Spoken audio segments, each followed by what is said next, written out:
Hey everyone, let's jump right into this explainer. Today we're talking about Q-Day. We're going to uncover how the rapidly approaching quantum computing revolution is literally threatening the digital foundations of every major industry on Earth.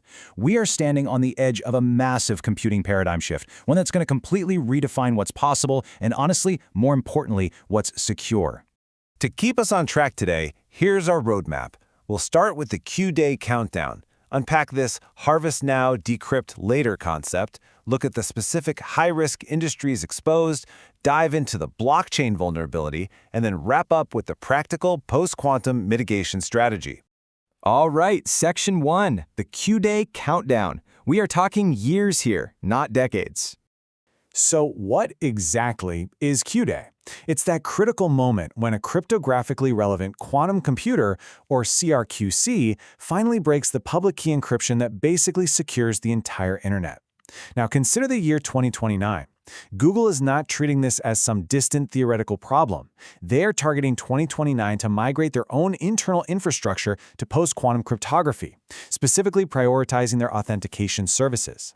When a massive company operating one of the world's leading quantum computing programs sets a hard migration deadline for the end of the decade, that's a giant flashing warning sign that the rest of the industry needs to pay very close attention to.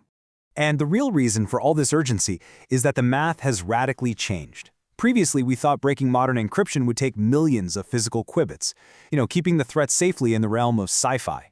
But recent breakthroughs in error correction, like an incredible method demonstrated by a team from Caltech and Oratomic, have drastically slashed that number. The estimated qubits needed to break encryption has plummeted to as few as 10,000, so we just watched the timeline shrink from decades down to just a few short years of focused engineering. As the consulting firm Bain perfectly highlights, this isn't just an evolutionary step in computing. It's a complete paradigm shift where current cryptographic math suddenly becomes entirely obsolete. If you're relying on classical cryptography, your defenses will, quite literally, evaporate overnight. Moving on to Section 2, the invisible present threat, known as the Mosca inequality. This concept forces us to ask a really uncomfortable question. What data do you have right now that will still be sensitive in 10 years? Because adversaries are already hoarding encrypted data today. The risk clock doesn't start when a quantum computer is finally built. It starts the second you encrypt long-lasting sensitive data using these vulnerable algorithms. Because of this, we're facing two very distinct attack vectors. First up, we've got HNDL, which stands for Harvest Now, Decrypt Later. This is a passive attack where bad actors intercept and store confidential data right now, just sitting on it so they can decrypt it when quantum finally arrives. This permanently wrecks historical confidentiality. I mean, you can't patch a data breach that technically happened 5 years ago, right? Then, on the flip side, we have HNFL, Trust Now, Forge Later. This is where adversaries use quantum power to forge digital signatures. This would allow them to impersonate systems, fake firmware updates, and just completely destroy our ability to authenticate digital identities. Okay, let's get into the core of our focus today. Section 3, high-risk industries exposed. Let's start with the absolutely staggering exposure in the financial sector. According to a Citi Institute report, modeling shows that a single-day quantum attack on just one top 5 U.S. bank's Fedwire access could trigger a jaw-dropping $2 to $3.3 trillion GDP loss. Let me put that in perspective for you. That translates to an estimated 10 to 17% of the entire U.S. GDP, wiped out from a single attack on one institution. The contagion effect across the global economy would be nothing short of catastrophic. The common denominator here is that both finance and healthcare suffer from massive long-term data retention requirements. Financial institutions literally have to keep transaction and M&A data around for decades. In healthcare, medical records, clinical trials, genomic data, that stuff remains sensitive for a patient's entire lifetime. This means their currently encrypted data is wildly vulnerable to those Harvest Now, Decrypt Later campaigns we just talked about. Plus, think about medical devices. They often have operational lifespans of 15+ years. If an attacker uses a quantum computer to forge a digital signature on a pacemaker's firmware update, that is an immediate life-threatening risk. Meanwhile, the telecommunications and critical infrastructure sectors are trapped by incredibly long hardware lifespans. We're talking decades. 5G and 6G telecom equipment is built to last 20 to 30 years out in the field. Aerospace airframes, designed for 40-year service lives. Energy grids and industrial control systems rely on hardware that is almost never replaced and is governed by insanely slow regulatory update cycles. Basically, if quantum vulnerable equipment is deployed today, it's going to be exposed and undefended for the vast majority of its operational life. Next up, Section 4, the blockchain vulnerability. This is a massive asymmetric threat. The whole blockchain and digital asset ecosystem is facing a totally unique, frankly, existential threat. Why? Because public blockchains rely almost entirely on elliptic curve cryptography, or ECC, for their digital signatures. And since every single transaction on a blockchain is essentially an authorization that relies on those exact signatures, blockchains are disproportionately exposed to those trust now, forged later attacks.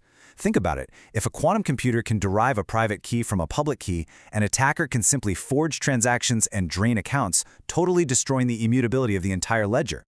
But here's the good news. The gap here isn't technical. We actually have the standards right now. It's really just a lack of urgency. Blockchain operators need to immediately upgrade their off-chain communication channels, things like TLS and SSH, to prevent long-term interception of the private control plans used by exchanges and custodians. They also have to secure the software supply chain to stop compromised wallet updates or node binaries. And crucially, networks have to be designed today to handle the massive throughput required for a full lifecycle post-quantum signature migration. Which brings us to our final part, Section 5, Post-Quantum Mitigation Strategy. Let's look at the playbook. We are all up against a very loud ticking clock of regulatory and corporate deadlines. The window for transition is closing fast. For instance, the NSA is prohibiting the acquisition of new non-post-quantum systems for national security by 2027. By 2030, all software must use quantum-resistant signatures. And culminating in a hard deadline, NSM 10 mandates a full quantum-resistant infrastructure by 2035. You absolutely cannot wait until the last minute to start a migration of this massive scale. The World Economic Forum has put out a structured framework that perfectly highlights how a successful transition requires so much more than just a software patch. It's going to take a blend of talent, governance, and technology infrastructure.